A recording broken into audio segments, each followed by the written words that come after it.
Anna came to her grandmother's house to sort out her things after her death. The house was old, with wooden floors that creaked with every step, and high ceilings where shadows lived almost independently of the light. She had loved this house since she was a child, but now it seemed empty and gloomy to her. Sifting through the drawers of an old chest of drawers, she came across a tattered album. Between the pages filled with yellowed photographs and faded notes, a single black and white photograph fell out. It showed a group of 10 people, men, women, children, dressed in old clothes.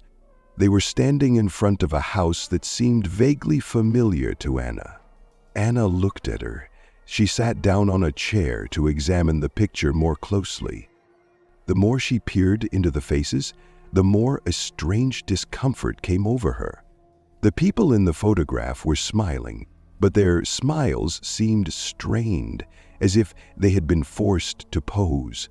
One man stood a little to the side, holding his hat in his hand, and his gaze...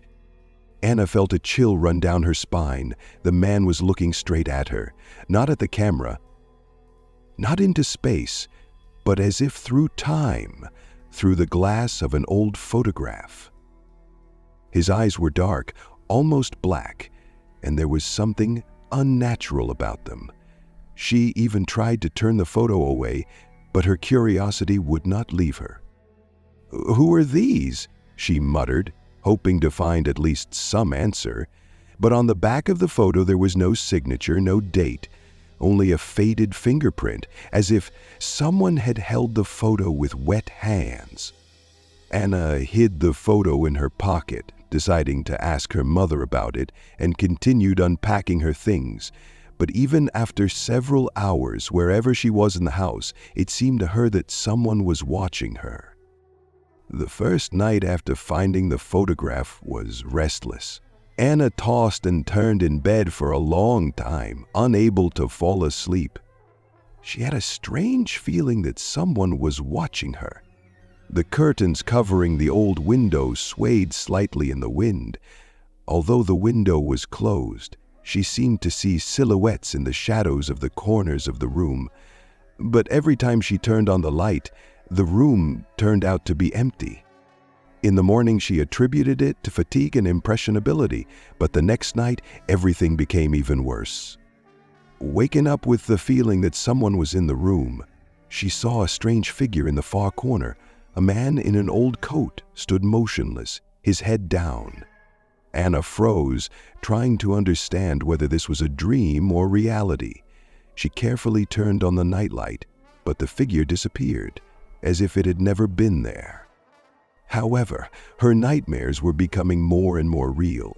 The next night she woke up again, feeling how the air became heavy. This time the figures were already closer. A woman in a long dress sat by her bed, her head bowed as if listening to her breathing. A man in a hat stood by the window, and the children in the photograph seemed to be peering through the doorway with unnaturally twisted smiles on their faces. "Who are you? What do you want?" Anna screamed, but her voice was drowned out by the silence. The figures slowly disappeared, leaving only a strange, cold wind sweeping through the room. Each time they became more real, closer. Anna tried to hide the photograph, throwing it in a drawer, but it did not change anything. The figures followed her as if they had escaped from the picture and watched her every move.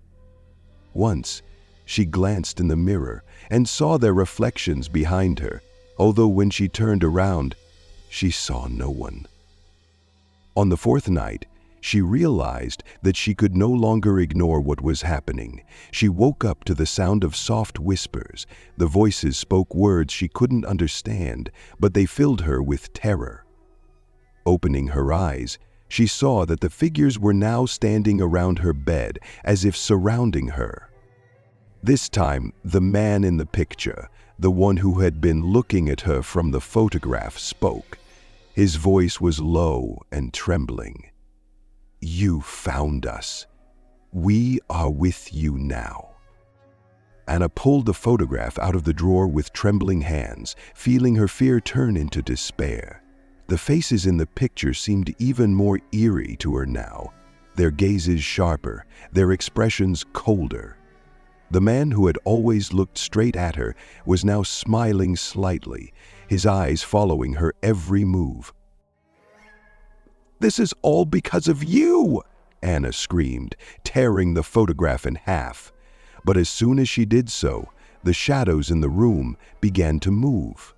The figures that had previously only appeared at night were now standing around her, their outlines becoming clearer. The man in the coat raised his hand as if calling for her to stop. "You cannot destroy us," he said in a low, muffled voice that echoed throughout the room. Anna, ignoring his words, ran to the fireplace and threw the torn photograph into the fire. The paper hissed as it burned in the bright flames, but instead of disappearing, the faces in the photograph began to appear on the walls around her. They were everywhere, on the window pane, on the old mirrors, on the wallpaper faded with time. They no longer belonged to the photograph. They had become part of her world. The figures filled the room now. The man in the photograph stood closest. "You are ours now," he said, his voice like the crackling of a fire.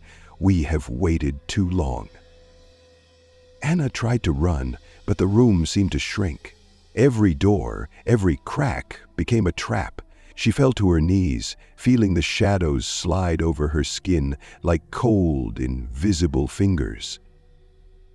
The last thing she saw before everything went dark were the faces in the photograph, now clear and terrifyingly real, surrounding her.